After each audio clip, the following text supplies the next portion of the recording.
Burudani. Awali tuko tunasikiza juu ya kikosi cha timu ya taifa Tanzania. Sisi tuseme kila jema liwakute kule Zanzibar walipo dhidi ya Zambia. Tunafahamu vizuri hawa, hatuna shaka nao. Na patina shaka siku ya siku tunaondoka na ushindi wa kutosha kweli kweli. Tuelekee kwa wekundu wa Msimbazi, Simba Sports Club. Klabu ya Simba imeanza safari ya mkoa kwa mkoa kwa utoaji wa elimu ya umuhimu wa kuvaa jezi originali ili kupunguza matumizi ya jezi feki zinazotarajiwa kuathiri soko la mdhamini wao wa timu hiyo kwa ujumla. Na leo hii jukumu kubwa kweli hili nimelikabidhi kwa wenye timu yao, naye si mwingine. Ukisikia sauti yake huenda ikawa kwa wale wanaofuatilia sana habari za Simba utamjua tu huyu kwamba ni nani, alafu mimi nitampa nafasi ajitambulishe mwenyewe. Asante bwana habari. Okay, hapo uko sawa. Nabe. Yes, nimefurahi kuwa hapa. Mambo yanaendaje? Kabisa mazuri. Tunashukuru Mungu. Wewe kwa Msimbazi unasemaje? Huko tunaendelea vizuri. Mambo ni moto. Tumepokea meneja mkuu. Mr. Panther. Ndio habari ya mjini. Ndio. Yes, ametua Tanzania. Mitandao yote inajua. Soka linakwenda kufanywa mabadiliko makubwa hasa klabu ya Simba kwa maana ya kiufundi, lakini kubwa na Simba kuiunga mkono wao kuiunga mkono timu yao kwa kuvaa jezi original yani barcode ya kuskani. Huyu anaitwa Dr. Mo. Dr. Mohamed. Yes. Mmoja kati ya mashabiki wanachama walokutwa na misukosuko mingi, mithili ya upepo wa kusi kwenda kasi. Ndivyo hivyo. Ni kawaida, unajua dhahabu ili iweze kuwa dhahabu lazima ipite kwenye tanuru la moto. Misukosuko hiyo inamjenga mtu. Na siku zote kitu ambacho tunakipenda ndio kinakutia misukosuko. Ndio. Yes, na ndio maana kuna watu wanapata mauti kwa sababu ya mapenzi. Kwa sababu anapenda mapenzi ndio anampa mauti. Kuna watu wanapata misukosuko kazini kwa sababu ndio sehemu ya kutafuta kazi. Okay. Kwa hiyo misukosuko ni sehemu ya kufanya uwe strong zaidi ya jana. Kwa hiyo mimi kupata misukosuko ni sehemu ya kunipitisha kwenye njia ambayo ya kujifunza. Na mpaka hapa nilipo namshukuru Mwenyezi Mungu. Chuma kiwezi kwa chuma mpaka kitiwe motoni. Kikitoka ndio kimeiva. Of course yes, kwa sababu hata nchi imepata uhuru baada ya Mwalimu Nyerere na viongozi wengine wa kimila, machifu na wale tunasema ni tutakuwa tunajua machifu na watemi kupata misukosuko mingi. Wengine walinyongwa hadharani, wengine walitishiwa, wengine watoto wao waliuawa mbele ya macho yao. Hiyo yote ilikuwa ni misukosuko, lakini mwisho wa siku mwaka 61 Desemba mimi na wewe tukawa huru kabisa. Yes, kwa hiyo misukosuko ni sehemu ya maisha. Kwa hiyo mimi namshukuru Mungu kwa kuwa hapa. Mimi ni kwa mchokonoa tu, sio yule mleta hapa. Yule mleta hapa ni juu ya jezi originali na sio jezi fake, lakini hakuja peke yake. Yuko na mwenzake hapa. Pasina shaka, hebu naye tumfahamu anaitwa nani, alafu turudi hapa taratibu. Karibu ndugu yangu. Kwa majina anaitwa Sadi Sadiki. Ndio. Ni katibu wa tawi la Simba Igoma. Wana Igoma nini? Ndio. Tawi la Simba. Tawi lenye mbwembwe nyingi. Tawi kubwa, sio lenye mbwembwe, tawi kubwa. Mbwembwe nyingi kweli kweli pale. Hongereni bwana. Asante sana. Jezi mlizovaa kweli jezi original. Za kuskani. Ndio jukumu letu sisi wanachama kulisimamia. Sawa. Turudi kwako bwana Mo. Tuambie, zoezi hili linalenga nini kubwa ambao tumeona msemaji wenu ama tuseme afisa habari wenu anasema kwamba ni zoezi ambalo linazunguka mikoa yote, mkoa kwa mkoa, kutoa elimu hii. Nini hasa kilichowasukuma? Kwanza zoezi hili limeanza rasmi hii leo ambako linasimamiwa na idara ya habari na mawasiliano ya klabu ya Simba chini ya meneja wa habari wa klabu ya Simba manake Ahmed Ali pamoja na department nzima ya habari ya klabu ya Simba manake digital managers Chiko pamoja na walinzi wote kwa kushirikiana na mwekezaji wa klabu ya Simba kuna upande wa jezi tunazungumzia J-Root ambaye chini ya mkurugenzi wake Rogasira Joseph ambaye wameweka bilioni 38.5 na klabu ya Simba kwa miaka 5.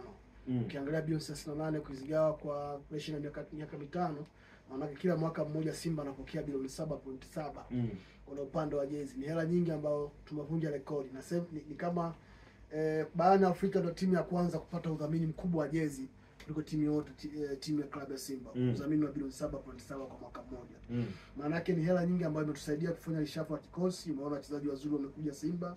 Hawa kina Jonathan Soa, Abraham Morris, wachezaji ambao wametoka Serbia, Ulaya. Lakini wachezaji kama Lushim Delok, Van Dijk, huyu mchezaji mwenye thamani kubwa sana, top defender mwenye thamani kubwa sana kwa ligi ya Tanzania na pengine Afrika nzima hakuna defender bora kama Lushim Delok. Leo anacheza Simba kutoka kwenye club namba 2 barani Afrika kwa ubora, kwenye club namba 2 kwa utajiri mkubwa Mamelodi Sundowns. Kumchukua kuja Simba sio kazi nyepesi. Lazima upate fedha, uwe na pesa na financial muscles yako financial stability iwe stable, ili uweze kupata signing fee kama za hawa wachezaji. Mishahara yao ni mikubwa, portion na bonus na uendeshaji wa klabu umekuwa ni mkubwa. Kwa hiyo inahitaji wawekezaji wakubwa kwenye eneo hilo ili tuweze kupata fedha nyingi za kuweza kuhudumia timu. Kwa hiyo uwepo wa Jeruti ambaye ametengenezea jezi bora sana, jezi ambayo imetengeneza record ya Afrika kwa kuwa jezi bora barani Afrika namba 2, namba 1 kwa sasa, lakini kwa mauzo imekuwa ni jezi ya pili duniani mara baada ya Real Madrid, lakini kwa bara Afrika ni jezi namba 1 kwa mauzo. Zaidi ya nakala milioni 1.4 imeuzwa mpaka dakika hii so far.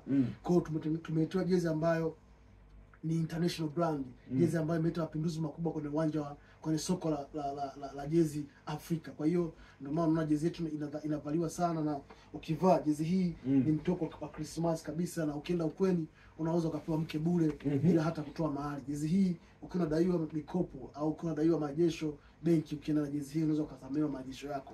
Hii jezi ukivaa kama una stress zinakwisha. Jezi hii ukivaa kama una maradhi madogo yale malaria, UTI, si maradhi ya tumbo, yote yanapona automatically kwa sababu ya jezi hii ambayo tumevaa. Jezi ambayo imetengenezwa Jeruti Investment Company Limited, ambao ndio wazabuni wetu. Ukiangalia ili Simba iweze kupata fedha lazima mzabuni aweze kuuza jezi.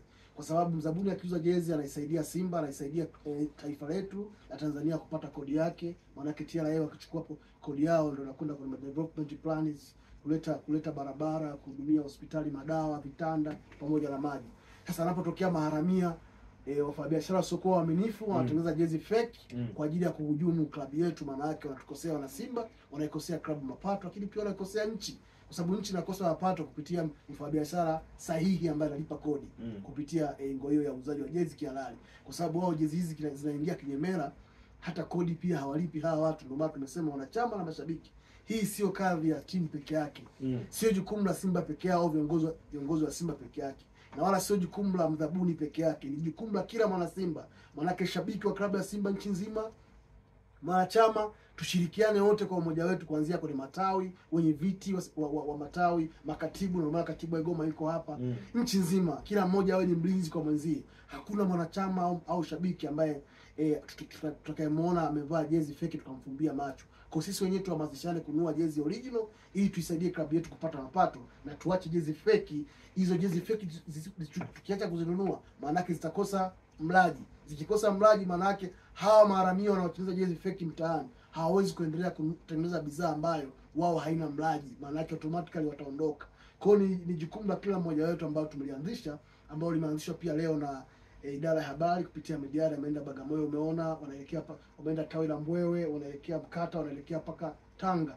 Kutoka Tanga wanakuja Singida, wanakuja Dodoma, wanakuja Shinyanga, wanakuja Mwanza na maeneo mengine. Kwa kuanzia mikoa 10 wanafanya hiyo ziara ili kuhamasisha wana Simba, kuwapa elimu faida kununua jezi original na hasara za kununua jezi fake kwa manufaa mazima ya mpira wa miguu Tanzania.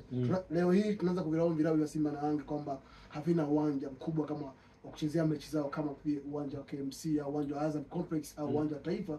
Kwa sababu gani? Kwa sababu kama vinaanza kuhujumiwa vilabu hivi, maana yake vitashindwa kujiendesha. Vilabu hivi vinahitaji wadhamini wengi ambao watakuja kuinject fedha ili waweze kutengeneza miundombinu. Mwisho wa siku Benjamin Mkapa ibaki kwa national team na michezo mingine ya ziada au kwa matukio maalum, na sio kila mechi ya Simba na Yanga au mechi inayohusiana na klabu ya Simba na Yanga zipelekwe Benjamin Mkapa. Tuipunguzie matumizi, na ndio maana unaona tamko limetoka la wizara kwamba Benjamin Mkapa Simba na Yanga watafute viwanja vya kwenda. Sasa hivi wanapumzisha kwa ajili ya maintenance, maboresho madogo, watarudi kwenye mechi za kimataifa. Maana yake hiyo kadhia kuondoka nao, lazima tupate wawekezaji wakubwa kama hawa wanaokuja ili watuletee fedha na sisi tuweze miundombinu yetu ambayo tutasaidia baadaye.